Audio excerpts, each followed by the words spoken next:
안녕하세요. 반갑습니다. 지단입니다. 오늘은 저번 시간에 이어서 청간밀상론 경금부터 시작하도록 하겠습니다.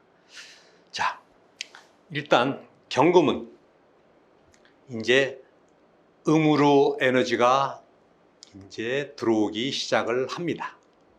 그래서 성숙해진 만물이 그 모습을 바꾼다 하는 의미에서 고칠 갱자에서 따왔다 이렇게 이제 얘기를 하죠. 그래서 새로운 질서를 창조하는 개혁의 의미를 갖고 있는 게 바로 경금입니다.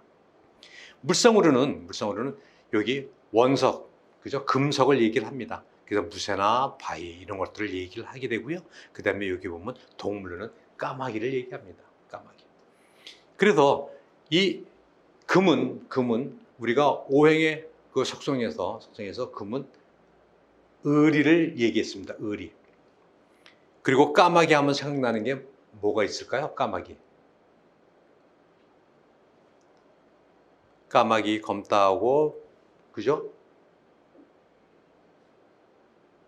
백로야 묻지 마라 하는 것도 생각나죠. 근데 까마귀 하면 반포지효라 그래서 반포, 그래서 먹일 포자를 씁니다. 반포지효. 그래서 세상 살아있는 생명체 대부분은 다, 인간도 마찬가지, 만물영령이라고 하는 인간도 마찬가지죠. 내리사랑이라고 그저 부모님들의 어떤 은공은 나몰라라 하고 그저 자기 자식 사랑에 부모님을 내팽개치는 세상이 전부 다 이렇게 돌아가는데, 희한하게 까마귀는 반포지효 이렇게 얘기를 합니다. 다시 말씀드리면 이 까마귀 효의 대명사죠. 자기가 그 부모의 사랑을 받고 성장을 한 이 까마귀는 이제 부모들이 기력이 떨어져서 움직이지 못할 때 먹이를 물었다가 부모를 먹이는 이런 동물 중에 하나가 바로 까마귀 이렇게 얘기를 합니다. 그래서 반포지효 이렇게 이제 얘기를 하죠. 그래서 상당히 참 의리의 대명사고요, 참 효의 대명사이기도 한 게 경금이다 하는 말씀 드리고 싶네요. 한 번 언젠가 이런 말씀을 드렸더니 혹시 그 올빼미랑은 어떻게 틀리나요? 이 얘기를 해요. 올빼미. 그게 바로 뭐 까마귀가 부모를 모시는 이 효신살이랑은 또 어떻게 됩니까? 이렇게 얘기를 합니다. 효신살. 올빼미 틀립니다. 올빼미. 물론 요즘에 보니까 풍수에서 올빼미를 좋다고 이렇게 얘기했는지 집집마다 가게마다 가면 올빼미들이 이렇게 쭉 나란히 서 있는 모습들 많이 보게 되는데요. 올빼미는 효신살이라 하고, 효신, 즉 지 부모를 잡아먹는 나쁜 흉족, 나쁜 새를 의미하기도 합니다. 그리고 올빼미는 가만히 보면 생활 행태가 그렇습니다. 낮에는 쿨쿨 잠만 자다가 밤만 되면 땡글땡글 눈을 갖다 굴리면서 먹이 사냥을 나가죠. 그래서 사람들이 살아가는 환경과 전혀 틀린 모습으로 살아가는 모습을 우리는 올빼미 같은 삶이라고 얘기를 합니다. 그래서 올빼미는 풍수에서도 그렇게 좋은 걸로 보지는 않습니다. 좋은 걸로 보지는 않아요. 그래서 올빼미를 갖다 우리는 명리에서도 효신살의 대명사예요. 효신살에 올빼미가 들어가죠, 그죠? 그래서 상당히 안 좋은 모습도 이렇게 볼 수 있습니다.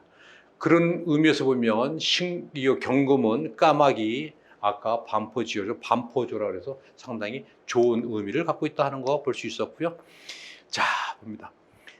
여기 성정을 보면 상당히 강건함, 그죠? 그 다음에 의리를 대표한다. 여기 의리를 대표하지만 효도 대표한다 하는 것도 볼 수 있어요. 남달리 아주 강하다 하는 거 볼 수 있습니다. 너무나 강하기 때문에 때로는 독선적인 그래서 적이 많이 만든 그 안티가 많은 또 이런 또 의미도 있을 수 있고요. 지도력과 통솔력이 뛰어나며 소신이 강하고 결단력이 뛰어나다. 경금 아름답습니다. 자, 적천수 천간의 경금을 어떻게 얘기했는지 한번 보겠습니다. 경금대살 이렇게 나왔어요. 강건이체. 경금은 이 살기를 갖다가 이거 띠대자예요. 혁대 띠대자. 살기를 갖다가 그냥 툭 안고 있는 엄청나게 강인한 모습으로 이렇게 묘사를 해놨고요. 강건이체. 아주 강하기가 최고조다.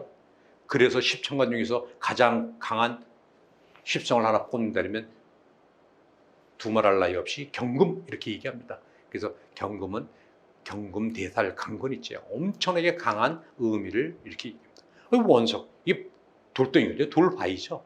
그래서 이걸 원석, 금석 이렇게 얘기를 합니다. 득수이청, 득화이에 이렇게 있습니다. 내가 물을 갖다 얻으면 그죠? 상당히 깨끗해집니다. 청아해집니다. 그리고 화를 얻으면 아주 예리하게 쓸모있는 용도로 바뀌게 됩니다. 이런 거예요. 물로 닦으면 깨끗해지고 청해지죠. 불로 지지고 이렇게 녹여서 이쁘고 아름다운 용도가 있는 걸로 만드는. 그래서 화를 만나는 게 상당히 큰 복이다 이렇게 이제 볼 수 있습니다. 그래서 이 경금은 아주 강한데 최고적으로 강한데 뭐가 있으면 좋다? 물이 있으면 좋고 불이 있으면 좋다 하는 걸 갖다 여기서 노래하고 있고요. 또 하나 여기 보니까 토윤즉생 흙이 토생금에서 없죠. 이게 흙 속에서 나오는데 흙이 좀 촉촉하고 윤택하면 이렇게 내가 이렇게 만들어지고 그죠? 그러니까 촉촉한 흙에서는 금석이 아주 성장하고 아주 무럭무럭 자랄 수가 있는데 토건 즉취 토가 말라 있으면 바짝 말라 있으면 사막 같으면 물기가 하나도 없으면 나는 그냥 녹고 말 거예요. 그죠? 쓸모가 없는 용도로 바뀐다. 그래서 경금은 토에서 만들어지지만 토가 촉촉하게 윤택해야지만 키울 수 있다 하는 메시지가 있고요. 능형갑형이 있어요. 능이 그 형은 갑목이라고 형을 만나면 내가 능이 남을 수 있다. 내가 능이 이길 수 있는데 갑목을 만나면 금극목해서 내가 그 갑목을 갖다가 능히 내가 제압할 수 있는데 수호 을매 이랬어요. 동생인 을목 연약한 나뭇가지인 그 을목을 만나면 오히려 내가 따라가고 사랑할 수밖에 없습니다 하는 메시지가 여기 숨어 있네요. 그래서 을경합을 여기서 얘기를 하고 있는 중입니다. 그렇게 강인하고 무서운 녀석이지만 을목이라고 하는 이 부드러움 앞에서는 얘는 그저 그냥 머리를 굽신거리고 사랑할 수밖에 없는 메시지를 갖다 여기서 얘기를 하고 있습니다. 경금 상당히 참 아름다운 십성 중에 하나죠. 자, 음의 금을 봅니다. 음의 금은 아까 경금은 양의 금이고요. 원석이 됐다면 이 신금은 이미 여기 매울신 여기 서리상자에서 날카로운 칼 이미 원석에서 불로 지지고 때리고 만들고 막 쪼아서 이미 만들어진 거예요. 이미 만들어졌습니다. 용도가 분명하게 만들어졌습니다. 그러다 보니까 얘는 상당히 논리가 분명하고요. 순수하지만 외골수적인 성향이 상당히 강하다. 나는 나 나름대로 이미 만들어졌기 때문에 나는 아름다운 나는 공주야. 나는 왕자님이야. 나는 공주야. 자아가 아주 강한 이런 친구가 바로 신금이다. 이렇게 말씀드릴 수 있네요. 새로울 신자에서 나왔는데 결실을 맺은 열매가 익어서 전혀 새롭게 바뀐다는 뜻도 된다 하는 거죠. 그래서 이미 새로운 세상으로 나가는 거예요. 그래서 경금 이제 가을에 이제 익어서 이 열매가 튼실하게 아주 당도가 있고 아주 완성품이 돼서 이제는 모체로부터 그 엄마로부터 그 나무로부터 새로운 세상으로 상품으로 팔려나가게 되는 거죠. 새롭게 바뀌는 의미를 갖고 있어요. 그래서 어떻게 보면 이 아름다움도 있지만 또 다른 슬픈 분리라든지 이별의 의미도 갖고 있는 게 신금이다 하는 거 볼 수 있습니다. 그래서 이미 만들어진 보석금이다 이렇게 얘기를 하고요. 이쁘고 아름다워서 여기 동물로는 꽁으로 이렇게 얘기를 합니다. 꽁. 그래서 상당히 깔끔하고 그죠? 이쁜 아름다움을 갖다가 상징하는 꽁을 갖다가 신금에 이렇게 대신 얘기하기도 합니다. 성경으로 보면 상당히 섬세하고 깔끔하다, 그죠? 그래서 아주 자존심이 강한 걸 갖다가 우리가 신금 이렇게 얘기를 합니다. 자, 적천수에서는 이 신금을 어떻게 얘기했나 한번 보도록 합니다. 자, 신금 연약 이렇게 있어요.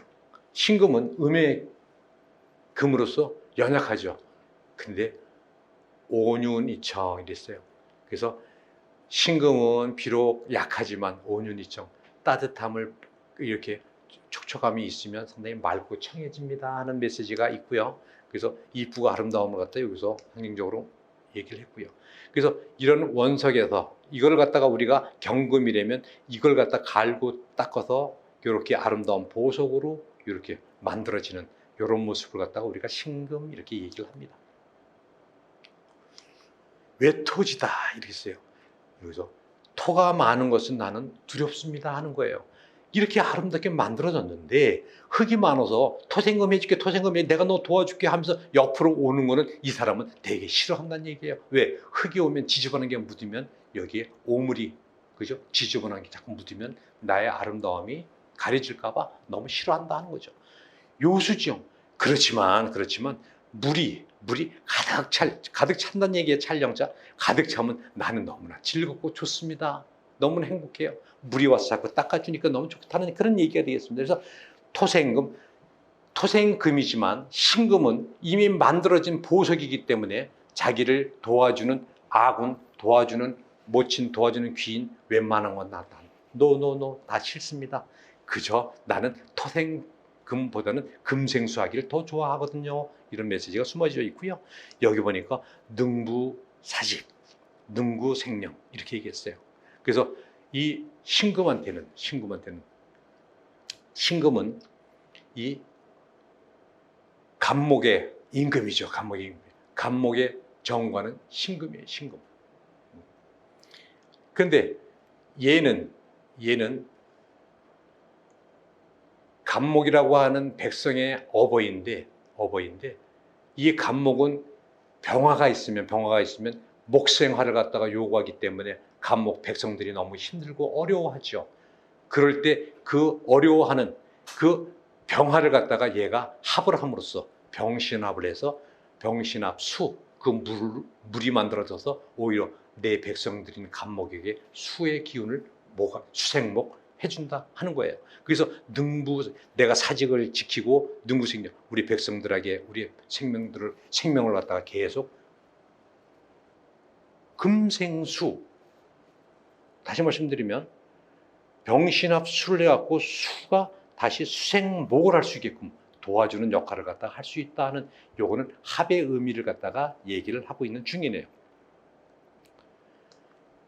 여기 열즉 희모, 내가 너무나 뜨거워지는 건 상당히 싫어하죠.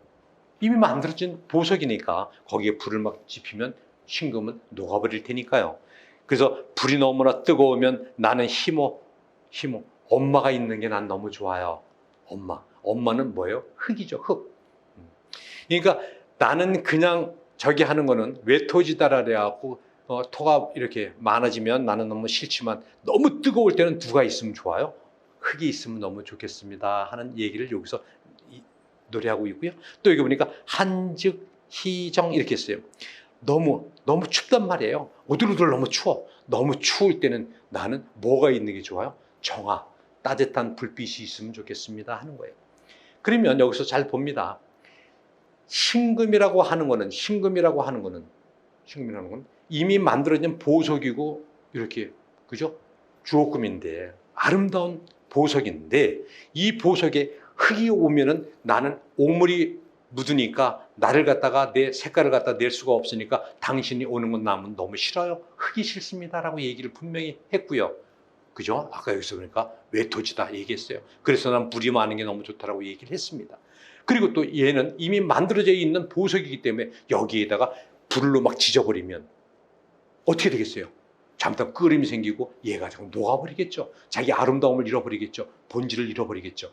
그런데도 불구하고 너무 추울 때는 나는 정화, 불을 원하게 되고 내가 너무나 뜨거우면 나는 흙을 나는 원하게 됩니다. 다시 말씀드립니다. 이 적선수 청간론에서 얘기하는 이 신금의 입장에서 보게 되면 내가 좋고 나쁨보다는 내 본질이 내가 죽고 사느냐의 문제에 봉착하게 되면 그런 거 아무 의미가 없다. 다시 말씀드리면 억부용신보다는 조용신을 갖다가 훨씬 계절적인 춥고 뜨거움에 대한 게 우선이라고 하는 게 적천수에서 여기에서 아주 여실히 증명되고 있습니다. 대단히 중요한 대목이 바로 적천수 신금 청관론에서 나타나게 되는 거죠. 자, 다시 한번 말씀드립니다. 일반적으로 보면 우리가 적천수 하면 억부론입니다. 억부론. 강하면 빼주고 약하면 도와주는 게 억부인데 그거를 완전히 뒤바꿔 놓은 게 바로 여기 열즉 희모, 한즉 희성이라고 하는 적천청관론 신금론에서 여기서 얘기하는 거는 아무리 자기가 강하고 약하다고 하더라도 더 우선되는 거는 뭐다? 조가 더 우선된다. 내가 지금 죽느냐 사느냐에 봉착되어 있는데 내 에너지는 그렇게 큰 의미가 없다. 둘째. 자, 다시 한번 말씀드립니다. 조후가 억부를 능가하는 그런 메시지가 여기에 숨어 있다는 말씀을 드리고 오늘 경금 신금에 대해서 일단